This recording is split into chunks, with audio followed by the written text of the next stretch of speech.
Hi, today we'll be explaining the mapping techniques of cache and how they work. Before we continue, ensure you have a basic understanding of the 5 main computer components. Alright, let's begin. So what is cache? Cache is a small amount of memory, which is a part of the CPU that is closer to the CPU than RAM. What does it do though? It is used temporarily to hold instructions and data that the CPU is likely to reuse. This process allows for faster execution times, since the CPU does not have to go as far as main memory to get the data, if the data is already in cache. Let's put this in layman's terms. Let's say you want to get a tin of sardines. You go to the store, beep beep pop beep, and get the sardines. But wait, do you only get one tin of sardines, or do you get multiple? Or do you go for sardine alone? No, you get different items and more than one of those items because you don't want to have to go back to the store every time you want sardine. You take home the groceries and store them in your pantry so that you can later access them from the pantry, which will be faster than having to walk or drive to the store to get it again. In this instance, the store is main memory and the pantry is your cache. The CPU does the same. It requests data, it checks in cache first for the data. If it is there, the CPU will receive the data fast. This is known as a hit. However, if it isn't there, the block that contains the requested data is copied from main memory and placed in cache. The requested data is then delivered from cache to the CPU, and this is known as a miss. Cache includes tags to identify which block of main memory is on each cache line. This is because multiple blocks of main memory can be assigned to the same cache line. Basically, it's as if you label the shelves in your pantry according to what groceries you place on them. Now what is this block I speak of? Okay, so each cache line or slot can store X number of addressable units. X therefore is known to be the block length. The size of a block in main memory is equal to the block length of cache. This means that if each memory location is a byte in length and each cache line can store 4 bytes, then the block size is 4. Giving us the equations, number of blocks equals memory size on block size, and number of cache lines equals cache size on block size. 2 to the power n equals the number of cache lines, where n is the number of bits in the memory address allotted to represent each cache line, which is called the cache index.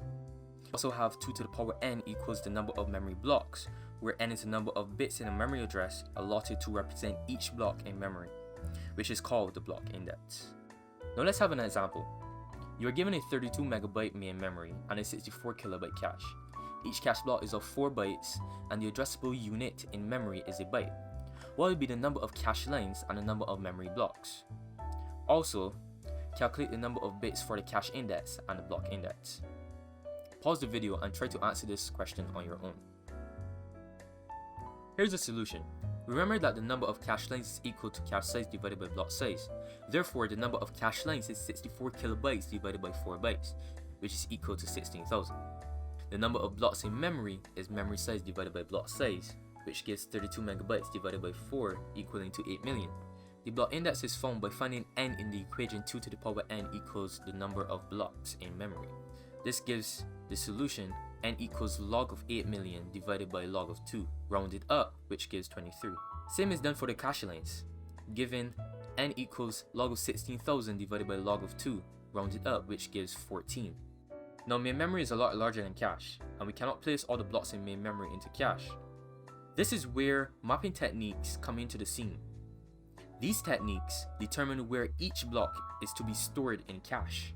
The 3 techniques we will be looking at today are direct mapping, fully associative mapping, and keyway set associative mapping. In direct mapping, each block in main memory maps to only one cache line.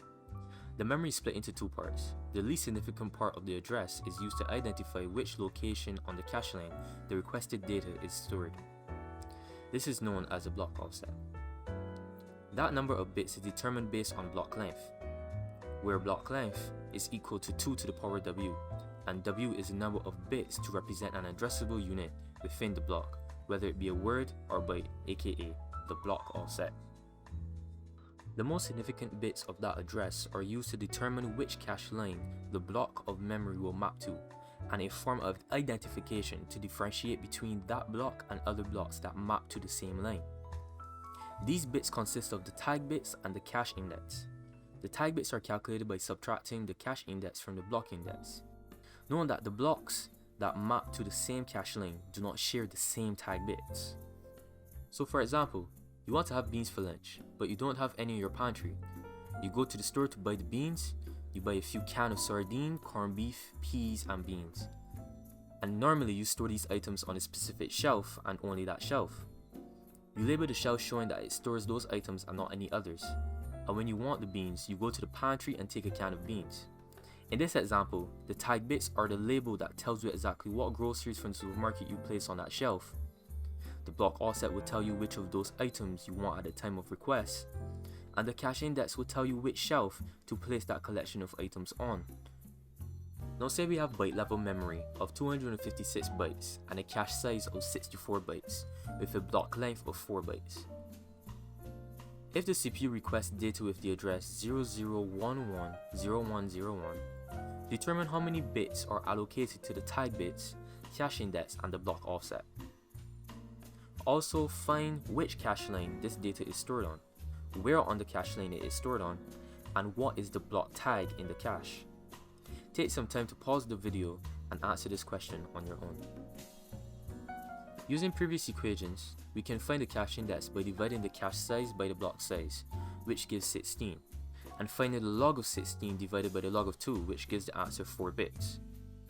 The block index is calculated by dividing the memory size by block length, giving 64, and finding the log of 64 divided by log of 2, giving the answer 6 bits. If we subtract the cache index from the block index, then we get 2 bits, which gives us the number of tag bits. The block offset bits are calculated by logging the block length and dividing it by log of 2, which equals to 2 bits. Therefore, the requested data is stored on the cache line 1101 with the tag 00 and is in the location 01 on the line. No, this technique surely has its advantages and disadvantages. The disadvantage of direct mapping is that if there's a missing cache and requested data is mapped to a cache line that already has data on it, the data already stored on the cache line is overwritten with the requested data. This limitation of only allowing one block of memory to map to one cache line can cause conflicts that increase the miss rate. However, the advantage of direct mapping is that it's faster, since the data can only be found in one location, which means obviously only one check for the data needs to be done. Let's look at fully associative mapping. This is a technique where a block can map to any cache line that is free. Unlike direct mapping, the tag bits when using this technique are the most significant bits of the physical address and the least significant bits are the block offset. The block offset bits are calculated the same way as in direct mapping, using the log of block length divided by the log of 2. The rest of the bits are used as the tag bits. So using the same real world analogy again, you want to have beans for lunch. You go to the store and buy beans, peas, corned beef, and sardine. The difference now is that you place those groceries on whichever shelf is empty. You then label the shelf stating what you just placed on it. Now when you go to access the beans, you don't exactly know which shelf you put them on. So you check each shelf until you see the label that has beans on it, then get your beans. In this scenario, any shelf can be chosen similarly to that of associative mapping.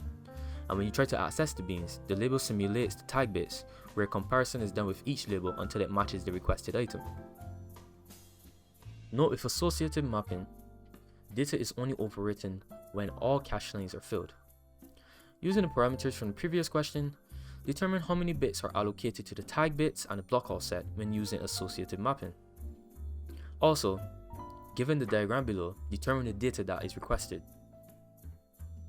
Once again, pause this video and take some time to answer this question on your own. The number of block offset bits will be the same as those in the direct mapping question, where n is equal to the log of 4 divided by log of 2, equaling to 2. The tag bits will be the number of address bits minus the block offset bits, given 6. Therefore, the tag bits are 001101. Now with associative mapping, the CPU will traverse the entire list until it finds a match to the tag bits, which is the 15th cache line, as shown in the diagram. The block offset is 01, therefore the requested data is this A. Let's talk about the upsides of associative mapping. This technique is more flexible because a block does not have a set cache line assigned to it, and therefore it can be placed on any free cache line. This also means that there will be less conflicts as long as all cache lanes are not filled. Associative mapping can therefore have a lesser miss rate than direct mapping. However, this technique isn't all good. Associative mapping requires a lot of circuitry to facilitate the search through cache when storing or comparing bits. This also means that associative mapping is slower than direct mapping, since there can be multiple comparisons. Now for the final technique, QA set associative mapping. In this technique, cache lanes are grouped into sets, and each set contains k number of lanes. This is what the k in the technique's name means. So in two-way set associative mapping, k would be 2, and in four-way, k would be 4. When placing a block in cache, each block is assigned to only one set, just like in direct mapping. Now within this set, that block can then be placed on any cache lane that is free, and given a tag similarly to that of fully associative mapping. As you can see, this technique shares features of both direct and fully associative mapping. Time to get the equations involved. The number of blocks, block offset, cache index, and number of cache lanes are calculated the same way as in the other techniques, given by these equations. The number of sets is calculated by dividing the number of cache lanes by k, and the set index therefore is calculated by the equation log of the number of sets divided by the log of 2. In QA set associative, the block offset is the least significant bits, the next least significant bits are the set index, and the remaining bits are the tag bits. Right, so let's apply this to our groceries example again. You want to have beans for lunch, but you do not have any in your pantry. You buy beans, peas, corned beef, and sardine from the store and go to place them in your pantry. Here's the difference with this technique. There are sections in your pantry which certain groceries are assigned to, and within that section, you can place the collection of groceries you just bought on any shelf that is free. And of course, you place a label on that shelf which states what is on that shelf. The sections in your pantry represent the set, where a collection or block of items can only be placed in one section.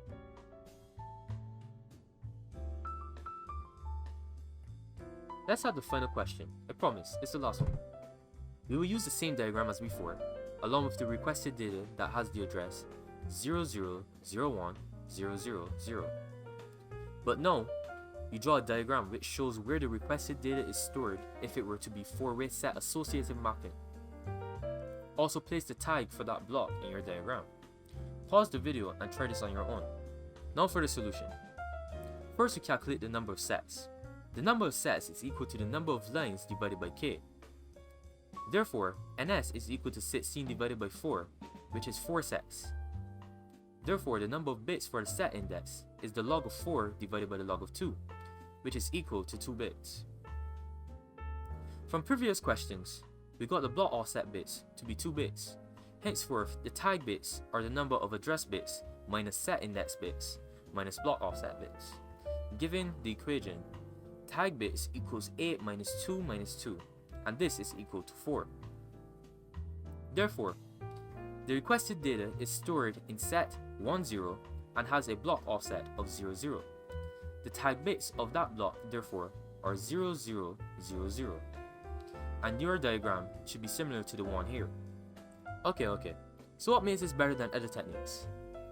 Well, for one, it has a higher hit rate for the same cache size, 2, fewer conflict misses, and 3, it's cheaper. However, this technique still has its cons. Because of its direct mapping features, it lacks flexibility. It requires extra time because it's needed for the associative search, and also, extra memory is needed to store the tag bits. This concludes today's lesson. Yes, give yourself a round of applause and a pat on the back. Today you learned about 3 mapping techniques and how they work. Thanks for watching.